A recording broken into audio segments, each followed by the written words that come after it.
सबक का सरनामा है तसव्वुफ ते पंजाबी जुबान। ए 12वीं क्लास का पहला सबक है जिहड़ा कि डॉक्टर सरफराज हुसैन काजी होरां ने लिखिया है। तसव्वुफ ते दे उत्ते जबर, स्वाद दे उत्ते जबर, वाव दे उत्ते शद ते पेश ते फे दे उत्ते जज़म। इहनूं असीं तसव्वुफ पढ़ांगे। तसूफ पढ़ना गलत है। तसव्वुफ दा लफ्सी मतलब उन्हें उन दा लिबास पाया, उन्हें मोटा लिबास पाया, उन्हें उन दा कपड़ा पाया। यह लफ्ज सोफ तो निकलिया है। सोफ दा लफ्सी मतलब है उन दा कपड़ा, मोटा कपड़ा। जिवें कि पंजाबी दे विच एक बोली है, तेनू सस मरे ते पावां नी कगरीए सोफ दिए।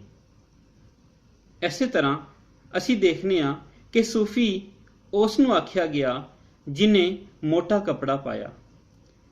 लेकिन इस्तलाही मानिया दे विच तसव्वुफ की है, उस दा जिक्र डॉक्टर सरफराज हुसैन काजी होरी अपने सबक विच करदे ने।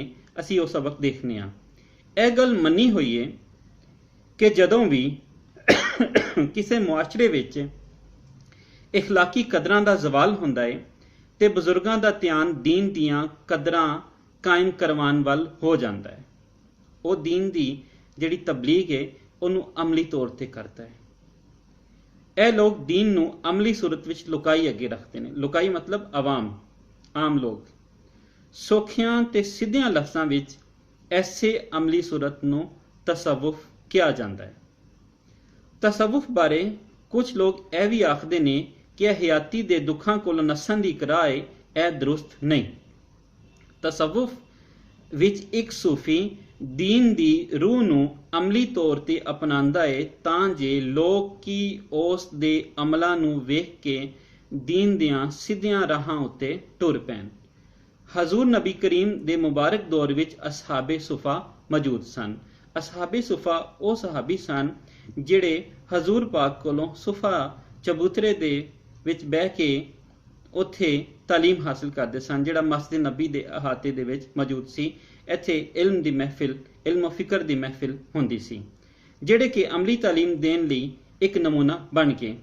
ऐसे लिए सूफी या तसव्वुफ दा सिलसिला कुछ लोग असहाबे सूफा नाल भी जोड़ते हैं। कुछ लोग आखते ने कि लफ्ज सोफिया दा विगड़िया होया है, जिवें कि फिलॉसफी। फाइलो मतलब लव, सोफिया मतलब विजडम। सोफिया यानी विजडम दे नाल मुहब्बत। यह जिहड़ी है तखलीक तसव्वुफ दी, यह सब तो पहले तीसरी सदी हिजरी दे विच इस्तेमाल यह लफ्ज होया, जिहड़ा कि अबू हाशम ने वरतिया। यह लफ्ज सूफी लफ्ज वरतिया। इब्ने जोजी ने दसिया कि इस्लाम तो पहले भी सोफा नामी ग्रोह सी जिहड़ा कि इल्मो फिकर दियां महफिलां सजांदा सी। गौस बिन मरीन दा खानदान जिहड़ा है वो इहदे विचों सी। अबुल हाशिम ने सब तो पहला तीजी सदी हिजरी विच सूफी दा लफ्ज वरतिया, जिहड़ा साडे कोल अज मौजूद है। तसव्वुफ दी बुनियाद शाह वलीउल्लाह ने आखिया कि तसव्वुफ दी बुनियाद इल्म में। जिहदे कोल इल्म नहीं है वो सूफी नहीं हो सकता। सूफियां दे तसव्वुफ दे माने खोल के दसन की कोशिश की है सूफियां ने, ते अपने अपने ख्याल मुताबिक यदि तारीफ की है।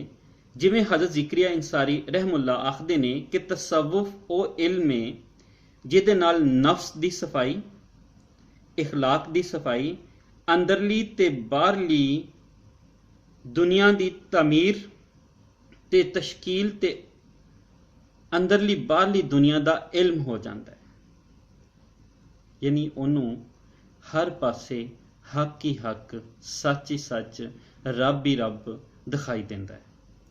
इमाम कशैरी रहमुल्लाह भी एदा मतलब बातन दी तमीर, साडे अंदर दी तमीर दसते ने ते इस्लाह ते नाली इखलाक दी पाकीज़गी करार देंदे ने। इमाम गजाली आखदे ने कि तसव्वुफ नफ्स दियां ख्वाहिशां नूं मुका देंदा है। हज़रत जुनैद बगदादी होरां दा कौल है कि तसव्वुफ एक जंग है, हमेशा हालत जंग विच रहना, जिवें कि अपने नफ्स दे नाल जंग करना, अपनी ख्वाहिशां दे नाल, अपनी सदरां दे नाल, अपने जज्बात नूं काबू विच रखना, जिहड़े नफसानी जज्बात ने, ਉਹਦਾ ਨਾਂ ਤਸੱਵੁਫ है। दिल ਨੂੰ गैर अल्लाह तो पाक करना। ਹੁਣ ਇਹ गैर अल्लाह तो पाक ਕਿਵੇਂ ਹੁੰਦਾ, ਇਹਦੇ ਬਾਰੇ ਅਸੀਂ ਦੇਖਾਂਗੇ। हज़रत अबुल हसन रहमुल्ला नूरी ਇਹਦੇ ਵਿੱਚ ਇੰਨਾ ਕੁ ਵਾਅਦਾ ਕਰਦੇ ਨੇ ਕਿ ਤਸੱਵੁਫ गैर शरई नफसानी ख्वाहिशां ਨੂੰ ਤਰਕ ਕਰ ਦੇਣ, ਛੱਡ ਦੇਣ ਦਾ ਨਾਂ ਹੈ। ਕੁਝ ਬਜ਼ੁਰਗ ਤਸੱਵੁਫ ਨੂੰ ਆਲਾ ਅਖਲਾਕ ਦਾ ਨਾਂ ਵੀ ਦਿੰਦੇ ਨੇ। सैयद अब्दुल कादर जिलानी ने वाजिया लफ्ज़ां विच गल मुकाई कि तसव्वुफ 8 शैवां दा नां है। किहड़ियां किहड़ियां? सखावते इब्राहिमी अलैहिस्सलाम, रिज़ाए इसहाक अलैहिस्सलाम, सब्रे अयूब अलैहिस्सलाम, मनाजाते किबरिया अलैहिस्सलाम। मनाजात यानी दुआवां नूं कहंदे ने, गर्ज नूं कहंदे ने, इल्तजा, रब कोलों जिहड़ी इल्तजा असीं करने आ अपनी दुआ दी सूरत विच, ਉਹਨੂੰ ਕਹਿੰਦੇ ਨੇ ਮਨਾਜਾਤੇ। गुरबत यहया अलैहिस्सलाम, खिरका पोशी मूसा अलैहिस्सलाम, सियाहत ईसा अलैहिस्सलाम, फ़क्र सरवर कायनात सल्लल्लाहु अलैहि वसल्लम। हुण असीं देखने आ कि तसव्वुफ ते सूफी दा लफ्ज़ी मतलब ते असीं देख लिया, ਇਹ ਮੰਜ਼ਲਾਂ ਕਿਵੇਂ ਹਾਸਿਲ ਹੁੰਦੀਆਂ ਨੇ। एक इंसान जिहड़ा सूफी कित्थों हुंदा है ते ओह किवें हुंदा है, इहदियां 4 दर्जात असीं देखने आ। सब तो पहले सूफी फना फिल मुर्शद हो जाता है। इस तो पहले फना फी ज़ात वो हो चुकिया होंदा, फना फी ज़ात कि मेरी ज़ात कोई नहीं, मेरी ज़ात कोई नहीं है। दूसरा उहदे कोल फना फिल मुर्शद कि वह मुर्शद की जात विच मुर्शद के हुक्म के ताबे हो जाता है। मुर्शद वो जिहड़ा हदायत पासे लैके जाए। तीसरा पड़ा है फना फिर रसूल, उन्होंने फिर रसूल पाक सल्लल्लाहु अलैहि वसल्लम की जात दे विच अपना सब कुछ नज़र आता है। वो उन्होंने दे अहकामात के मुताबिक अपनी जिंदगी टाल लैंदा है।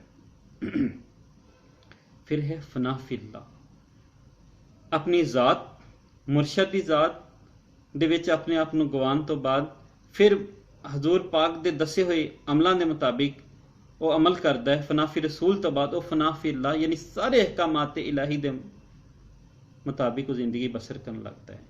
फिर आखिरी है बाकी बिल्ला, तो सूफी दियाँ जिहड़े पड़ाव ने फिर वो अगे टुरता है। तसव्वुफ दी अगे 2 हिस्से आ जाते हैं जिहड़े असीं देखांगे अगे सब दे विच अगे आएंगे। एक है वहदतुल वजूद, एक है वहदतुल शहूद।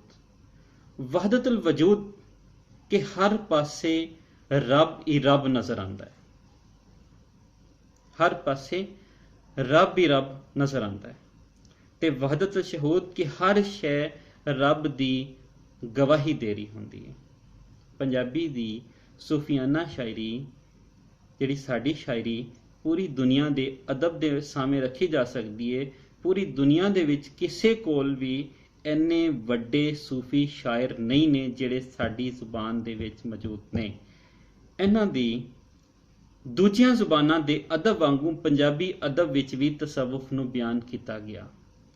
पंजाबी शायरी दी तारीख उत्ते झात पाइए यानी देखना, जायजा लेना, ते शायरी दी इब्तदाई सूफियाना फिक्र तो होंदी है कि यानी हर पंजाबी शायर जिहड़ा क्लासिकी पंजाबी शायर है वो सूफियाना फिक्र दी तबलीग कर रहे हैं।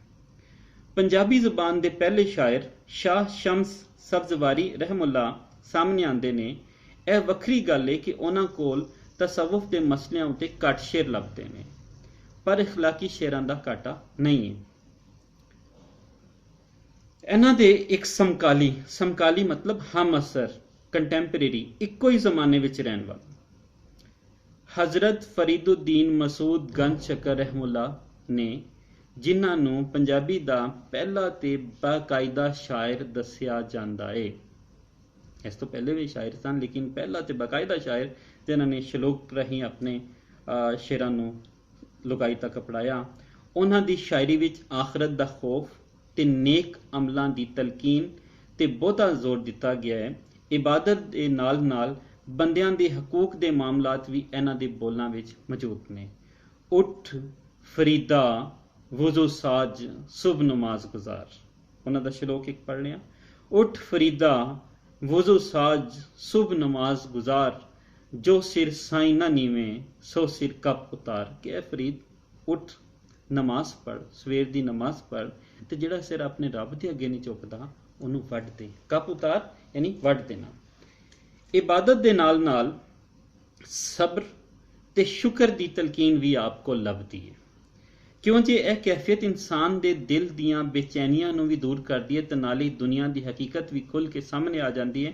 ਬਾਬਾ ਫਰੀਦ ਹੋਰੀ ਆਖਦੇ ਨੇ, ਇੱਕ ਹੋਰ ਸ਼ੇਰ ਉਹਨਾਂ ਦਾ, ਰੁੱਖੀ ਸੁੱਕੀ ਖਾਈ ਕੇ ਠੰਡਾ ਪਾਣੀ ਪੀ, ਕਿਆ ਕਨਾਤ ਕਿਆ ਸਬਰ ਸ਼ੁਕਰ ਦਾ ਦਰਸ ਹੈ। ਫਰੀਦਾ ਵੇਖ ਪਰਾਈ ਚੋਪੜੀ ਨਾ ਤਰਸਾਈ, ਲਾਲਚ ਹਿਰਸ ਤਮਾ ਹਵਸ ਆਪਣੇ ਅੰਦਰੋਂ ਕੱਢ ਦੇ, ਸ਼ੁਕਰ ਕਰ। ਮੁਗਲਾਂ ਦੇ ਦੌਰ ਵਿੱਚ ਸ਼ਾਹ ਹੁਸੈਨ ਰਹਿਮੁੱਲਾ ਲਾਹੌਰੀ ਦਾ ਨਾਂ ਸਾਹਮਣੇ ਆਉਂਦਾ ਹੈ।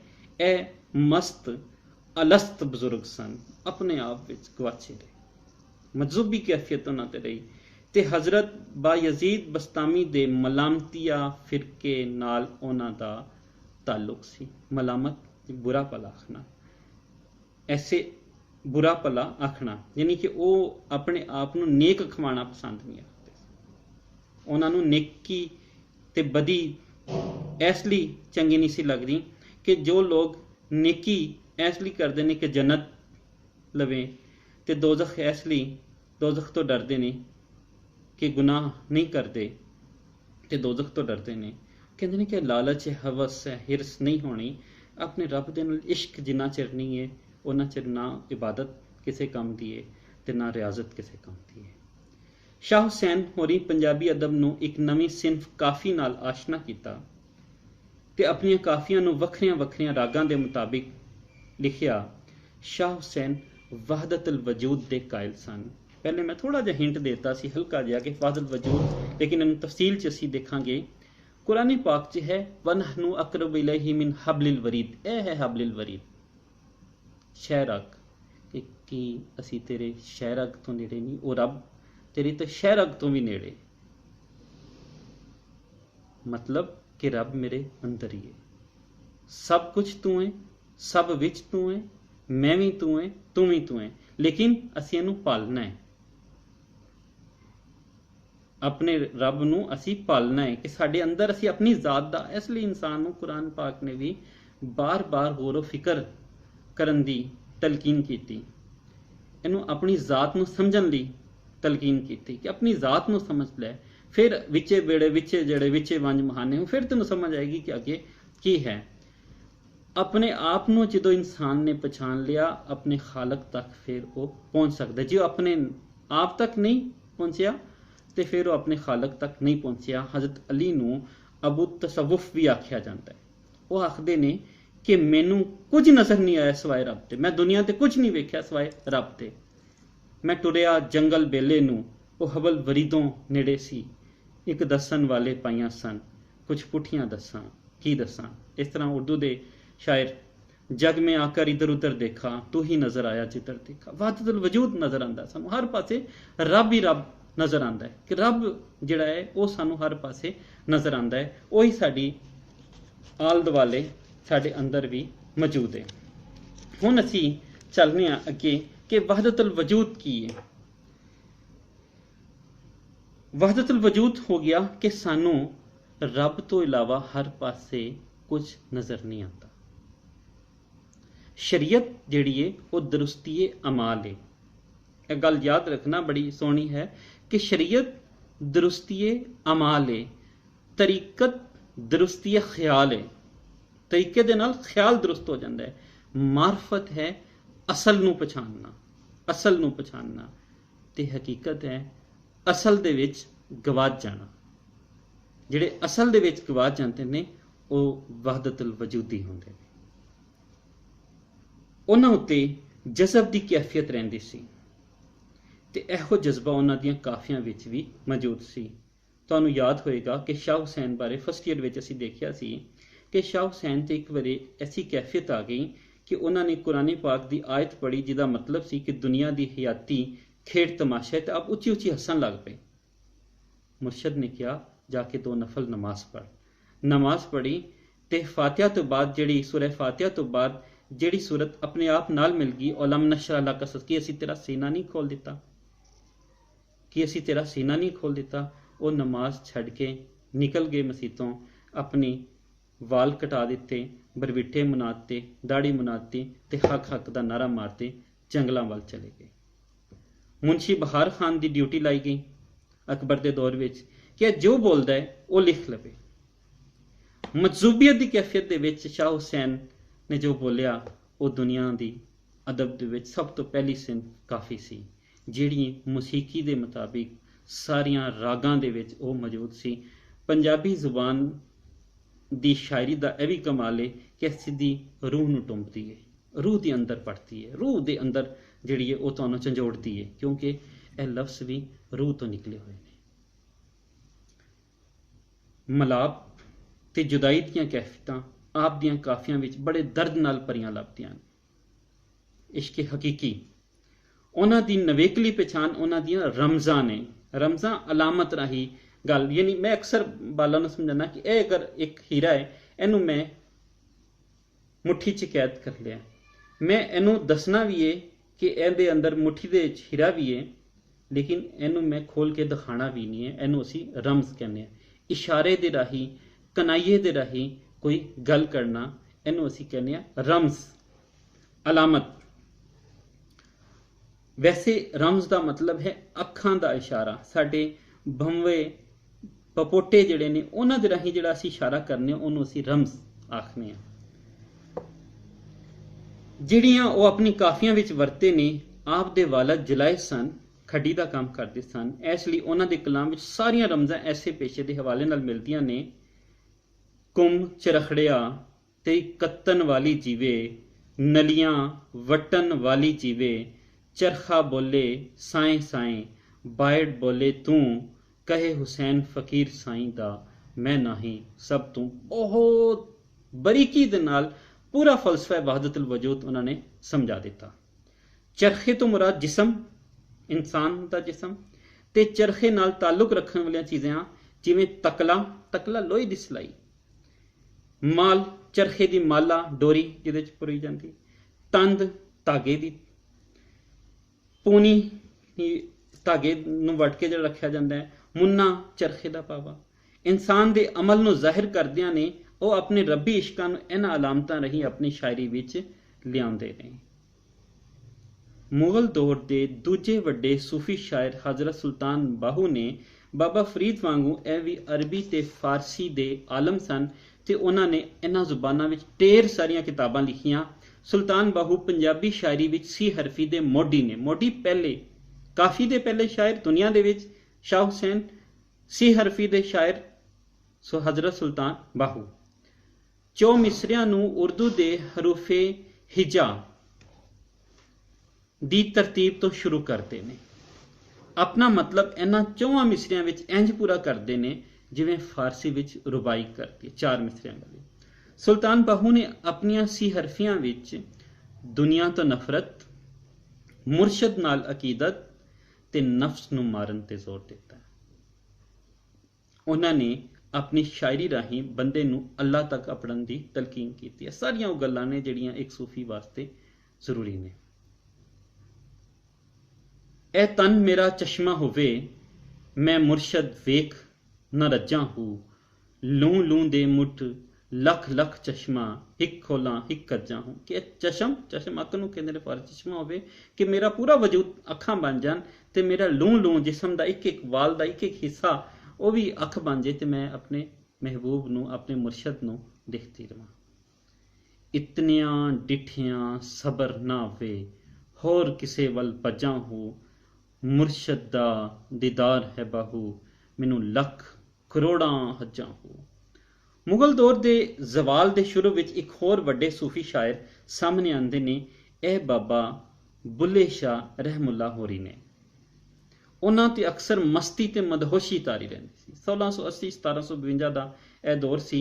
ਉਹ ਵਹਦਤੁਲ ਵਜੂਦ ਤੇ ਵਹਦਤ ਸ਼ਹੂਦ ਦੋਵਾਂ ਦੇ ਕਾਇਲ ਸਨ। ਵਹਦਤੁਲ ਵਜੂਦ ਦੇ ਬਾਰੇ ਅਸੀਂ ਜਿਹੜਾ ਦੱਸਿਆ ਕਿ ਕਾਇਨਾਤ ਦੀ ਮੌਜੂਦਾਤ ਦੇ ਵਿੱਚ ਅੱਲਾਹ ਤਾਲਾ ਨੂੰ ਹੀ ਦੇਖਣਾ, तमाम ਜਿਹੜੀਆਂ ਸ਼ੈਵਾਂ ਨੇ ਉਹਨਾਂ ਵਿੱਚ ਸਾਨੂੰ ਰੱਬ ਹੀ ਰੱਬ ਜਿਹੜਾ ਹੈ ਉਹ ਨਜ਼ਰ ਆਉਂਦਾ। ਉਸ ਤੋਂ ਇਲਾਵਾ ਸਾਨੂੰ ਹੋਰ ਕੋਈ ਸ਼ੈ ਦਿਖਾਈ ਹੀ ਨਹੀਂ ਦਿੰਦੀ ਕਿ ਰੱਬ ਹਰ ਪਾਸੇ ਹੈ, ਰੱਬ ਤੋਂ ਇਲਾਵਾ ਕੋਈ ਚੀਜ਼ ਨਹੀਂ ਹੈ। वहदत शहूद कि हर शय गवाही देंदी है कि रब है, हर शय गवाही देंदी है कि रब मौजूद है। जिक्र ते इल्म दी तलकीन सब तो बहुती करते ने। बुल्ले शाह ने अपनियां काफियां विच बेबाक लहजा दा इस्तेमाल, बेबाक बगैर किसी डर तो खौफ तो बड़ा नडर होके बोलते ने। बुलिया आशिक होयो रब दा, होई मलामत लाख, तेनू काफर काफर आख दे, तू आहो आहो आख। ए बुल्ले शाह दा अंदाज सी। बुलिया पी शराब ते खा कबाब, हेठ बाल हड्डां दी अग, कर चोरी ते भन कर रब दा, उस ठगां दे ठग नू ठग। बुल्ले शाह दे कोल बेबाकी सी। महबूब इश्क हकीकी हुई है कि अपने महबूब दे नाल गल्लां कर। महबूब उन्हां दा अल्लाह ताला सी। इस गल तो भी उन्होंने यकीन की पुख्तगी का इल्म हो जाता है कि वो जिस एतमाद ते भरोसे नाल गल करते हैं, वो पिछे अल्लाह नाल जान पछाण ते कुर्ब की इंतहा बेबाकी उदों आती जो महबूब कुर्ब महबूब के बारे आख्या जाता है कि जिदे वसल की तमन्ना कभी खत्म ही ना हो। वासफ अली वासफ ने आख्या कि जिदे महबूब हो, जिदे वसल की तमन्ना कभी खत्म ना हो। मैनू छड़ गए आप, लद गए आप, टुर गए मैं विच की तकसीर, तकसीर कसूर तो निकलिया गुनाह। राती नींद ना, दिन सुख सुस्ती, अखी पलटिया नीर। इश्क हकीकी दी तड़प, हिजर विछोड़ा, फिर हंजू निकलते हैं।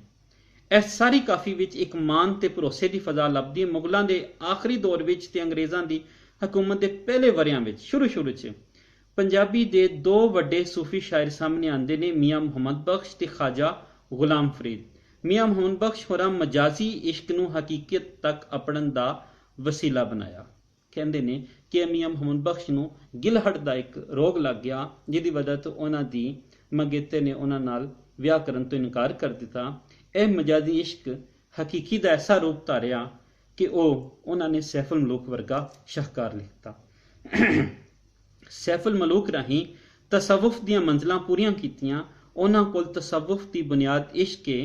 किसे होर किसे दे अंदर दर्द अपने कुछ होवन, बिन पीड़ा तफसीरा नहीं, बेपीड़े कद रोवन।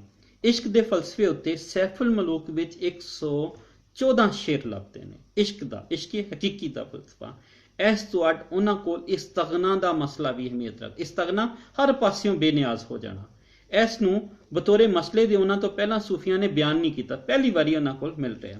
इस्तगना का मतलब हर पासियों बेनियाज हो जाना, ना चंगी ते इतराना ना मंदी ते घबराना, जो जिवें है उस ते शुक्र करना, सबर करना। एदी वजह उस सबर, शुक्र, तकवा ते तवक्कल दीआं मंजिलां नूं पांदे ने।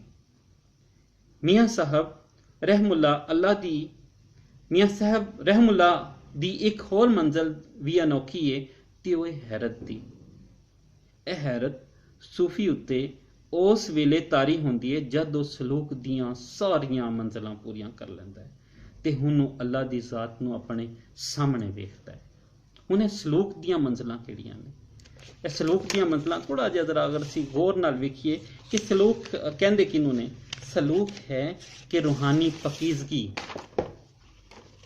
रूहानी पकीज़गी दी रियाजत जिहड़ी ओह करदे ने ना, उहनूं असीं सलूक आखने आ। वाजिबुल वजूद, सब तो पहले कि वाजिबुल वजूद कि मेरे कोल मैं जड़ा हाँ मौजूद हाँ। वाजिबुल वजूद यानी मैं नहीं हाँ, अल्लाह ताला है। वाजिबुल वजूद अल्लाह ताला। मुमकिनुल वजूद जिस्म, खाकी दा अक्स। मुमतनाउल वजूद किसी शै दा वजूद नहीं है। तरीकी ते खामोशी, ला इलाहा इल्लल्लाह, कोई शै नहीं है, नफी हर शै दी। आरिफुल वजूद यानी अपनी जात नूं पछाण लेना, अपनी हस्ती नूं पछाण लेना। इस तो अगे नूर दियां किरणां फुटदियां ने। ਨੂੰ ਵਾਜਿਬੁਲ ਵਜੂਦ, ਮੁਮਕਿਨੁਲ ਵਜੂਦ, ਮੁਮਤਨਲ ਵਜੂਦ ਤੇ ਆਰਫੁਲ ਵਜੂਦ, ਇਹ ਸਾਡੇ ਕੋਲ ਅੱਗੇ ਯਾਨੀ ਨੂਰ ਦੀਆਂ ਕਿਰਨਾਂ ਫੁੱਟਣ ਲੱਗਦੀਆਂ ਨੇ। ਫਿਰ ਸਮਝ ਆਉਂਦੀ ਹੈ ਕਿ ਕਣਕ ਸਭ ਨੇ ਖਾਧੀ ਹੋਣੀ, ਕਣਕ ਮੁੱਕੀ, ਕਣਕ ਦਾ ਨਾਮੋ ਨਿਸ਼ਾਨ ਮੁੱਕਿਆ ਤੇ ਆਟਾ ਬਣਿਆ। ਆਟੇ ਨੇ ਆਪਣੀ ਹਸਤੀ ਮੁਕਾਈ, ਪੇੜਾ, ਪੇੜੇ ਨੇ ਹਸਤੀ ਮੁਕਾਈ, ਰੋਟੀ, ਰੋਟੀ ਨੇ ਹਸਤੀ ਮੁਕਾਈ, ਨਵਾਲਾ, ਨਵਾਲੇ ਨੇ ਅੰਦਰ ਜਾ ਕੇ ਖੂਨ, ਲੋਥੜਾ, ਇਨਸਾਨ। ਇਹ ਸਾਰੀਆਂ ਚੀਜ਼ਾਂ ਜਿਹੜੀਆਂ ਨੇ ਉਹ ਵਹਦਤੁਲ ਵਜੂਦ ਤੇ ਸਲੂਕ ਦੀਆਂ ਮੰਜ਼ਲਾਂ ਤੇ ਬਾਤੋਂ ਹੀ ਸਮਝ ਆਉਂਦੀਆਂ। ਖਾਜਾ ਫਰੀਦ ਮਜਾਜ਼ੀ ਹਵਾਲੇ ਨਾਲ ਇਸ਼ਕ ਹਕੀਕੀ ਤੱਕ ਆਪਣਨ ਦਾ ਦਰਸ ਦਿੰਦੇ ਨੇ। ਸੱਚਲ ਸਰਮਸਤ ਵਾਂਗੂ ਖਾਜਾ ਸਾਹਿਬ ਵੀ ਹਫਤ ਜ਼ੁਬਾਨ ਸ਼ਾਇਰ ਸਨ। ਹਫਤ ਜ਼ੁਬਾਨ ਯਾਨੀ ਕਿ 7 ਜ਼ੁਬਾਨਾਂ ਵਿੱਚ ਸ਼ਾਇਰੀ ਕਰਦੇ ਸਨ। ਉਹਨਾਂ ਕੋਲ 7 ਜ਼ੁਬਾਨਾਂ ਸਨ, ਜਿਹਦੇ 'ਚ ਹਿੰਦੀ ਹੈ, ਪੰਜਾਬੀ ਹੈ, ਮਾਲਵਾੜੀ ਹੈ, ਸਿੰਧੀ ਹੈ, ਯਾਨੀ ਇਹ ਸਾਰੀਆਂ ਜ਼ੁਬਾਨਾਂ ਉਹਨਾਂ ਨੂੰ ਜਿਹੜੀਆਂ 7 ਦੀਆਂ 7 ਉਹਨਾਂ ਨੂੰ ਆਉਂਦੀਆਂ ਸਨ। ਫਿਕ, ਤਫਸੀਰ, ਹਦੀਸ, ਮੰਤਕ, ਉਹ ਅਸੂਲ, ਮੰਤਕ ਦਾ ਇਲਮ, ਉਹ ਅਸੂਲ ਜੋ ਖਤਾਏ ਫਿਕਰ ਤੋਂ ਬਚਾਉਂਦੇ ਨੇ, ਇਨਸਾਨੀ ਗਲਤੀ ਤੋਂ, ਗਲਤ ਫਿਕਰ ਵਾਲੇ ਪਾਸੇ ਨਹੀਂ। ਸਭ ਦਲੀਲ ਨਾਲ ਗੱਲ ਕਰਨੀ, ਦਲੀਲ ਤੋਂ ਵਕ ਕੁਛ ਨਹੀਂ। ਇਲਮੁਲ ਇਨਸਾਬ, ਸ਼ੁਜਰੇ ਵਾਲਾ, ਨਸਲ ਦਰ ਨਸਲ ਜਿਹੜੀ ਇਹ ਚੀਜ਼ ਸਾਡੇ ਕੋਲ ਆ ਜਾਂਦੀ ਹੈ। ਅਸੀਂ ਉਹਦੇ ਬਾਰੇ ਦੇਖਨੇ ਆ।